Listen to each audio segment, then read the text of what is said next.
7 en punto, es domingo en RCN y este equipo está listo con investigaciones, primicias e historias para ustedes. Bienvenidos. El caso de las menores que murieron envenenadas con talio tiene un nuevo capítulo. Ese día pudo haber más envíos de veneno por la ciudad. Esta noche revelamos en primicia la respuesta de la empresa de repartidores a las autoridades.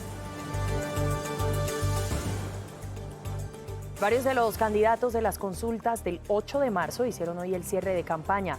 Ya les contamos cómo y dónde lo hicieron.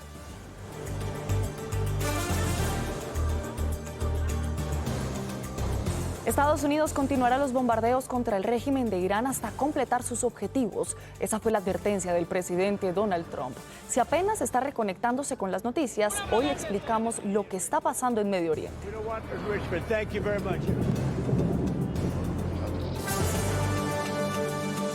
Nuestros presentadores ya están listos. Estamos en todas las regiones. Esto es Noticias RCN de las 7 de la noche, fin de semana.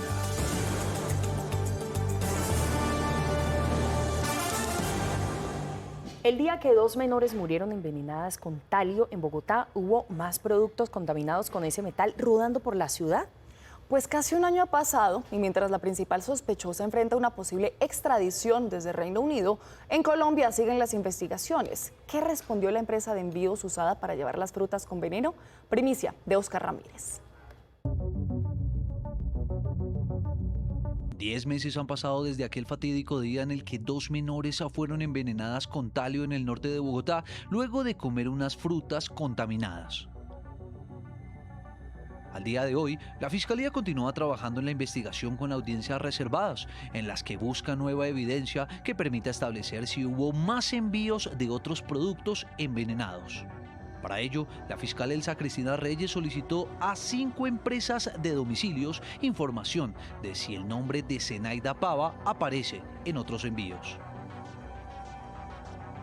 Noticias RCN conoció en exclusiva la respuesta que envió la empresa Rapigo al máximo ente acusador, en el que indicó que en nuestra base de datos sí pudimos establecer que la señora Zenaida Pava Vargas ha solicitado a nuestra plataforma 3 servicios con el celular que usted referencia en el ítem, de los cuales 2 fueron cancelados y 1 realizado, pero solo en la primera dirección.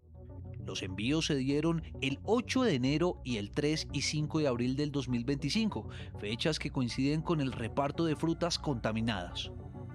El origen de donde se hicieron las diferentes solicitudes es clave, porque es muy cerca al consultorio donde Zulma Guzmán frecuentaba a un mentalista o coach. Hay que recordar que la misma Zenaida Pava señaló a la Fiscalía que no tiene nada que ver con el caso y que al parecer la suplantaron para realizar estos domicilios. Frente al complejo proceso judicial que enfrenta Zulma Guzmán, el 9 de marzo se realizará una diligencia para revisar la legalidad de su detención en Londres y el 30 de marzo la defensa de Guzmán radicará los argumentos para oponerse a su extradición. El secuestro de Diana Ospina despertó el temor de miles de ciudadanos que cada fin de semana salen de rumba en Bogotá. Sin embargo, hay que decir que el suyo no es el único caso que ha ocurrido en Chapinero. Secuestros, escopolamina, robos bancarios y deudas que las víctimas deben pagar. Esos son los peligros de los que algunos han denunciado han sido víctimas. Hoy Paula Sabogal habla con una de las víctimas que nos cuenta cómo cayó en manos de los delincuentes y nos actualiza qué están haciendo las autoridades para evitarlo.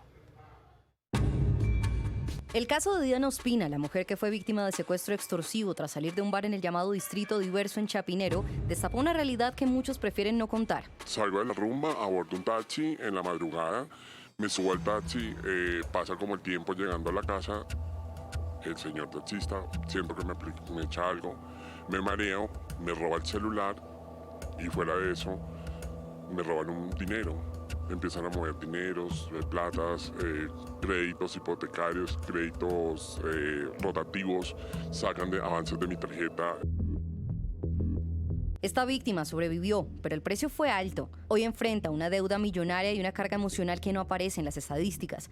Aunque denunció y acudió a su banco, la conclusión es que debe pagar el dinero que sus victimarios retiraron mientras estuvo secuestrado. Ya me empezaron a cobrar uno de 20.280.000, un avance de mi tarjeta que yo ni siquiera hago los avances, nunca he hecho avances, solo voy al banco y cuando necesito lo hago, y como 6 millones de pesos que me movieron de cuentas. Este no es un caso aislado. El año pasado se registraron 21 denuncias de paseo millonario en la ciudad, 18 en Chapinero, una en Santa Fe y 2 en Fontibón. Es mitad de la noche y hasta ahora, cuando la fiesta está en su punto más alto, también aparecen los peligros. Es justo aquí, en la calle, donde la Policía Metropolitana de Bogotá y el Gaula de la ciudad concentra sus esfuerzos y sus operativos. Nosotros tenemos una estrategia que es una estrategia estructurada. La hacemos en articulación con las empresas de taxis de Bogotá, que reúnen aproximadamente 40.000 taxis, donde nosotros buscamos mitigar el riesgo a través de un seguimiento en seguridad. Básicamente, ¿qué hacemos? Brindar apoyo a las empresas de taxi, dando a conocer y generando alertas que la empresa de taxis pues va a utilizar de pronto para hacer como un filtro al interior de su entidad. En las últimas horas, el alcalde Galán anunció la señalización de las zonas seguras de taxi, una medida que es resultado de un trabajo conjunto entre autoridades y empresarios. Esta zona segura de taxis pues tuvo el origen en los empresarios. Y eso ya tiene un tiempo. Y nosotros estamos trabajando para fortalecerla, para garantizar que todo aquel que salga de rumba en esta zona aproveche esta zona segura de taxis. Mientras las autoridades están en máxima alerta, víctimas y ciudadanos piden más resultados para desarticular estas bandas organizadas en la capital. 7 de la noche, 6 minutos. Este fin de semana la atención del mundo se concentró en Medio Oriente. Esto por cuenta del bombardeo de Estados Unidos e Israel contra el régimen de Irán. Para quienes desconocen todo lo que pasó en estos 2 días, pues no se preocupen, que acá está nuestra editora internacional, Paola.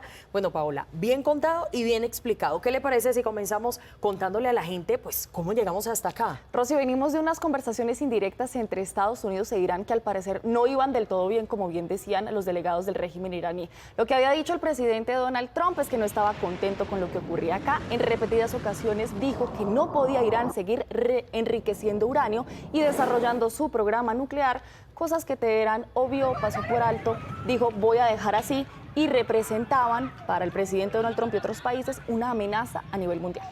Bueno, pero entonces, ¿qué figuras del régimen murieron en ese bombardeo? Hay que comenzar hablando por el líder supremo de Irán, el ayatolá Ali Jamenei, que murió en su despacho en horas de la mañana del sábado. También tenemos que hablar de la hija de él, de su nieto, su nuera y su yerno. E incluso el presidente Donald Trump dijo que todo el mando militar iraní fue abatido. Además, las fuerzas de defensa israelíes incluyeron en estas personas que murieron en los bombardeos conjuntos entre ambos países al ministro de Defensa y a un asesor de Jamenei. Bueno, pues hay otra pregunta que muchos se hacen. ¿Cuál sería entonces el interés de Donald Trump en realizar este tipo de operaciones? Tenemos que hablar de detener la amenaza nuclear. Recordemos que el año pasado Estados Unidos había bombardeado varias bases nucleares en Irán y no sabíamos si habían logrado sacar el uranio enriquecido que habían realizado durante los últimos años. El otro tema del por qué está interesado es el cambio eventual político dentro de Irán, que ha dicho el mismo presidente Donald Trump debe ser por parte del pueblo iraní e incluso adicionalmente mostrar el poderío militar que tiene Estados Unidos y reiterar este eslogan de campaña que mantiene en su gobierno, hacer de Estados Unidos grande otra vez. Bueno, pues ya teniendo clarísimo este contexto, Sergio Ortiz nos va a contar ahora cómo fue ese ataque y cómo respondió Irán. Operación Furia Épica. Sobre las 9:45 de la mañana del 28 de febrero, con apoyo de Israel, se dio inicio a la Operación Furia Épica. En Teherán e Isfahán empezaron los ataques contra infraestructuras gubernamentales, además de Qom y Fordo y varios puntos del sur del país, donde varias bases militares y sitios nucleares clave fueron destruidos. En los últimos meses hemos identificado que el régimen continúa impulsando planes ofensivos contra el Estado de Israel. Toda esta operación fue supervisada por el presidente Donald Trump desde Florida, junto al secretario Marco Rubio y altos funcionarios del Departamento de Guerra. Ante los ataques, varias aerolíneas suspendieron sus vuelos desde y hacia Medio Oriente. Golpe al régimen de Irán. Israel confirmó la caída de varias figuras del régimen iraní. Ante las especulaciones, el presidente Donald Trump anunció que el líder supremo de Irán, Ali Jamenei, había sido abatido. Jamenei, una de las personas más malvadas de la historia, ha muerto. Irán contraataca. En respuesta a la escalada, Irán comenzó a lanzar misiles contra Israel y contra Emiratos Árabes Unidos, además de Qatar, Kuwait y Bahrein.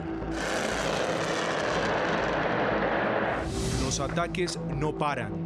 Por segundo día consecutivo, Israel atacó el corazón de Teherán y Estados Unidos usó sus poderosos bombarderos B-2 y destruyó 9 barcos de la Armada de Irán y dejó gravemente afectado un cuartel general naval.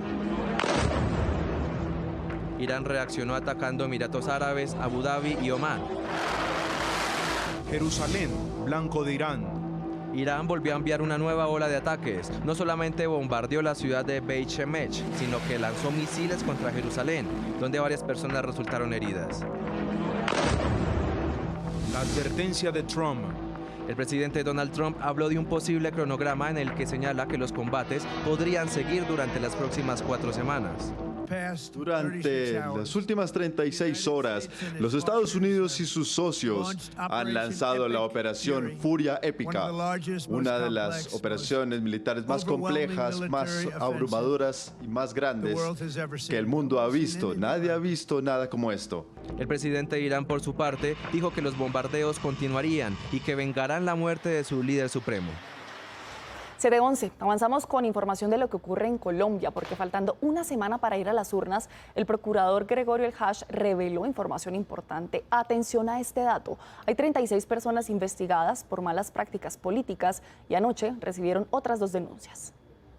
Allá hay 36 denuncias, anoche llegaron 2 nuevas y estamos trabajando. Como son preliminares no podemos violentar el debido proceso y la reserva, pero si resultan que evidentemente estaban incumpliendo la ley, serán debidamente procesados en su momento. Uno con la nómina, para los nombramientos y los contratos, intercambiar favores o presionar a la gente que la van a... Y lo otro es la compra de votos en la calle. Pues lo cierto es que este 8 de marzo los colombianos no solo van a elegir al nuevo Congreso, sino que podrán escoger a los ganadores de las consultas presidenciales. Pues los aspirantes a la Casa de Nariño por las consultas cerraron sus campañas este fin de semana y otros candidatos que van directo a primera vuelta siguen buscando ganar votos. Pues vamos a revisar. A esta hora, Paloma Valencia hace presencia en el Centro de Convenciones G12 en Bogotá, acompañada de miles de simpatizantes. Recordarán sus propuestas y centrales también buscarán consolidar apoyos. Desde el Parque Central de Soacha, donde fue asesinado su padre Luis Carlos Galán hace 37 años, Juan Manuel Galán hizo un llamado a dejar de lado la violencia e invitó a construir sin odio.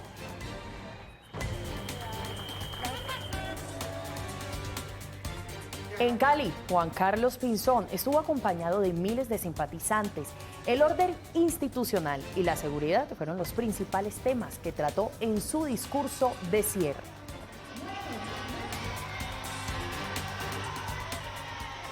Mientras el cierre de campaña de Vicky Dávila fue desde la Basílica de Nuestra Señora de Chiquinquirá. Con el mensaje "los colombianos merecen tener futuro" y una misa, la precandidata concluyó con sus actos proselitistas. Juan Daniel Oviedo participó en la denominada Maratón por Kevin. Recordemos, el niño que murió esperando un medicamento para la hemofilia. También participó en una misa en la iglesia del 20 de julio. Que, como ustedes me escucharon, Evan Cepeda acompañó el cierre de campaña de los candidatos al Senado y a la Cámara de Representantes del Pacto Histórico en la Plaza de Bolívar, esto en el centro de Bogotá. Desde allí presentó detalladamente su programa y sus propuestas. De nuestro pueblo.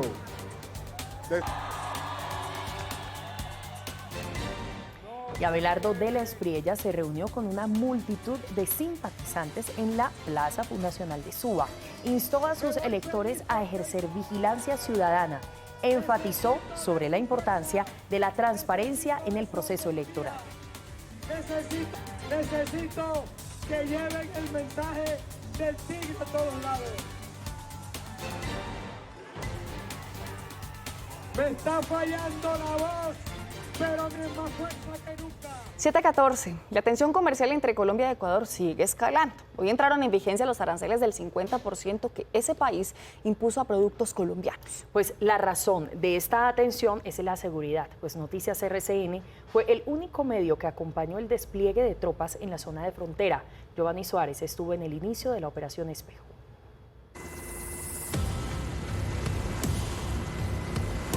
Un equipo periodístico de Noticias RCN acompañó el despliegue de tropas en la frontera de Colombia con Ecuador para combatir a los grupos narcotraficantes que hacen presencia en esa zona del país.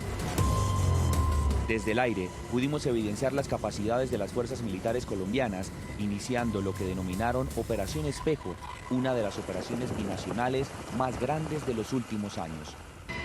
Por lo menos 73.000 hectáreas de cultivos ilícitos hay en el departamento de Nariño, fronterizo con Ecuador. Estamos acompañando un sobrevuelo con el ministro de Defensa, en donde en este momento están haciendo la destrucción en vivo de un laboratorio de procesamiento de cocaína. En medio de la espesa selva hay grupos como los Comandos de Frontera, Frente Carolina Ramírez, entre otros, contra los cuales estarán dirigidas las operaciones en zonas que ya fueron plenamente identificadas. Son 5 áreas, una marítima y 4 terrestres. La tercera es focalizar esfuerzos. Ya tenemos desplegados más de 13.000 militares y unos casi 7.000 policías en Nariño y en Putumayo para interactuar. La clave es inteligencia, de tal manera que los criminales no tengan ningún espacio y poderlos asfixiar. Estos grupos, al margen de la ley, se encuentran ubicados en áreas rurales donde es de difícil acceso y la pelea es constante pues, por las economías ilícitas. Una operación con la que esperan combatir a los 7 grupos terroristas que delinquen en la frontera entre Colombia y Ecuador.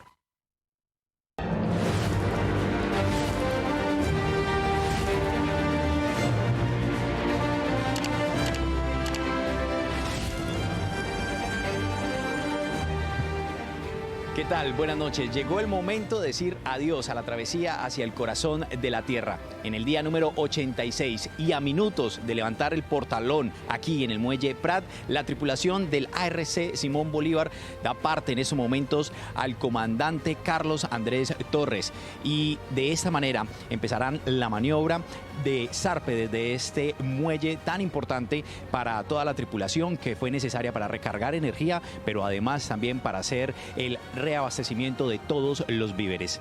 Angélica, Ricardo, Fabián, estamos muy orgullosos de haber cumplido la misión que se nos encomendó hace 3 meses, y es mostrarle a Colombia todo lo que se hace a bordo del gigante científico. Por eso siempre es buen momento de decir gracias.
Las extrañas circunstancias en las que murió la joven patrullera Ludy Marcela Granados en las instalaciones de la Fiscalía en Bogotá continúan bajo el velo del misterio. Pues han pasado 4 años casi. Noticias RCN reconstruyó en su momento el caso que tiene en suspenso una familia en Boyacá. Hoy les contamos en voz de Nancy Velasco nuevas revelaciones.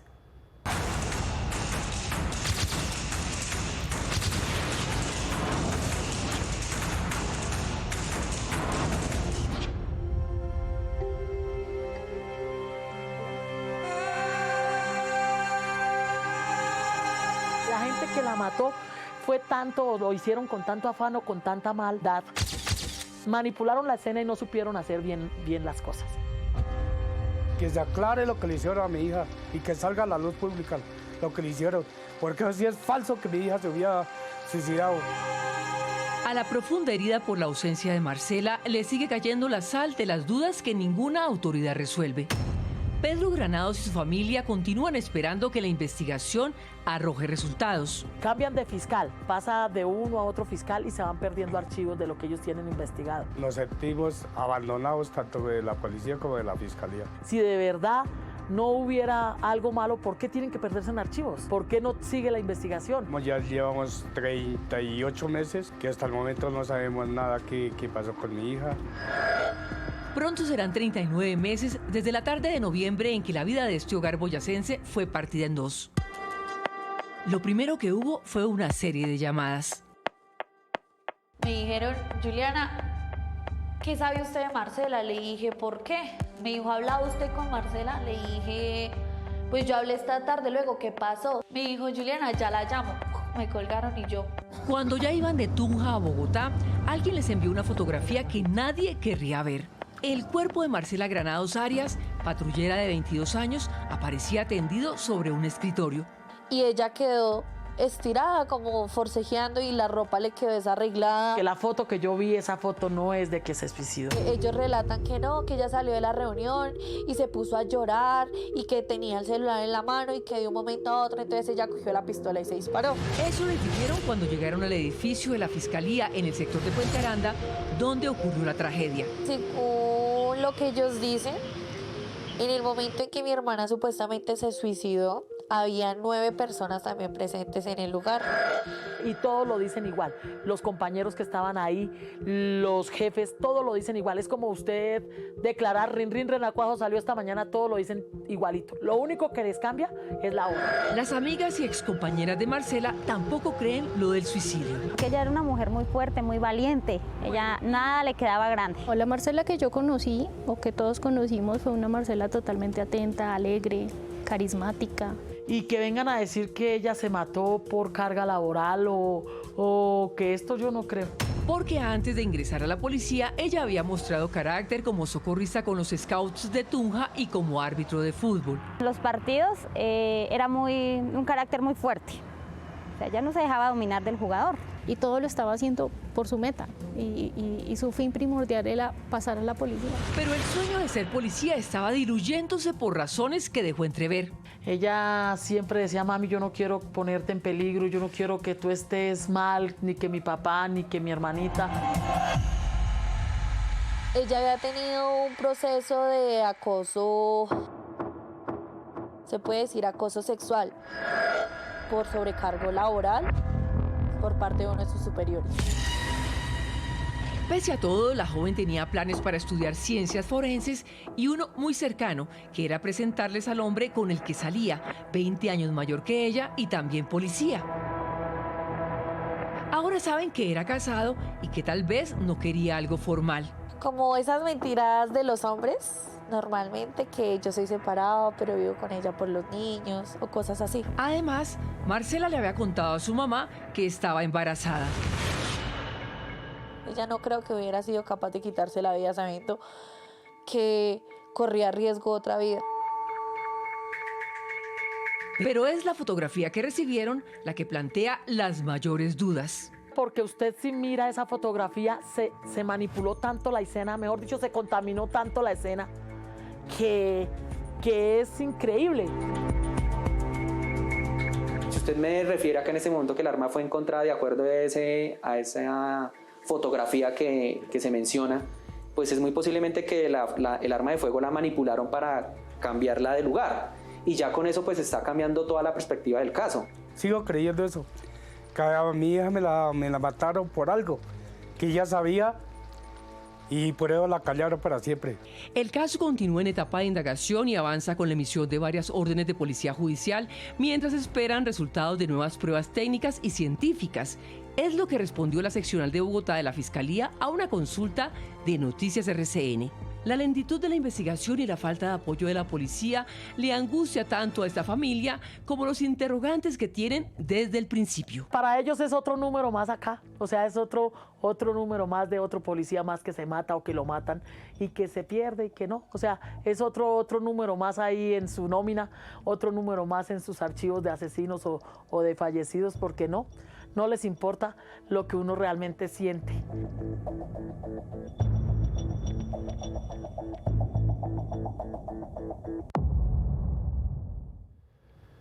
Pues les decíamos que esa denuncia que acaban de ver es de Nancy Velasco, cronista de pluma envidiable y Rosy, impecable. Pues mire, Paola, yo quiero contarle a usted y a los televidentes que recuerdo que siendo yo estudiante de periodismo, esa voz y esas historias de Nancy me marcaron. Jamás me imaginé tenerla como compañera en nuestra redacción. Pues hoy, después de 25 años de regalarnos sus mejores historias e investigaciones, se despide para disfrutar de otra etapa de su vida. Siempre vamos a recordar su talento, su sensibilidad, su voz. Hoy, cuando vemos su lugar de trabajo vacío, solamente podemos darle las gracias por tantos buenos momentos y tantas enseñanzas. Su compañero, su amigo, Alejandro Callejas, es quien nos trae este homenaje. Sí, buenas tardes. En este momento un grupo de hombres de la policía de Cundinamarca intenta establecer... ¿Cómo entender que el lugar de la reportera ocupado por más de 2 décadas queda vacío de un día para otro? Como el exgobernador del Meta, Carlos Javier Saugán. ¿Cómo entender las historias cuando llegan a su fin? Alto, que no disparen, venga, métanse. No disparen, agáchense aquí. Yo soy la periodista, quietos.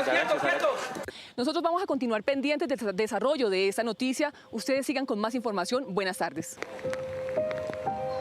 La de ella empezó a mediados de los 80s, cuando Colombia se asfixiaba en manos del terrorismo. Ya caminaba entre el caos con la determinación que siempre caracterizó a los buenos reporteros. ¿Y aquí qué están buscando en ese momento? Aquí que no nos van a colocar un artefacto cerca de la estación.